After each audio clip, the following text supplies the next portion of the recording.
لباس قیمتی ہو یا سستا کردار کو نہیں چھپا سکتا۔ اپنے کردار کو اچھا کرو، ہر لباس میں اچھے لگو گے۔ سب بھکاری ہیں، سب کو مانگنا پڑتا ہے۔ کوئی دنیا مانگتا ہے، کوئی عشق مانگتا ہے، اور جو یہ سب کچھ نہیں مانگتا وہ خواہشات کا ختم ہونا مانگتا ہے۔ زندگی میں پیسہ ہی سب کچھ نہیں ہوتا، پیار اور احساس کرنے والا ساتھی ہو تو عورت غریبی میں بھی ملکہ جیسی زندگی گزار سکتی ہے۔ آغاز پر ہی اعتبار نہ کر لیا کرے، سچے الفاظ تو آخری لمحے میں کہے جاتے ہیں۔ جب پردے کا حکم ہوا تو دنیا کی بہترین عورتوں نے دنیا کے بہترین مردوں سے بھی پردہ کیا تھا۔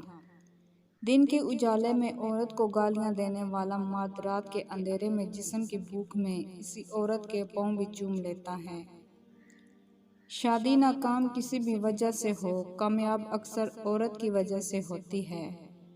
وہ جھونپڑی جہاں عورت مسکراتی ہے اور عالیشان محل سے بہتر ہے جہاں عورت روتی ہے۔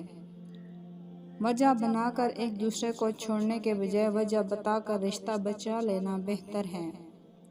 کسی نے ایک درویش سے پوچھا کہ دنیا میں سب دکھی کیوں ہیں؟ درویش نے ہنس کر جواب دیا، خوشیاں سب کے پاس ہیں، بس ایک کی خوشی دوسرے کا درد بن جاتی ہے۔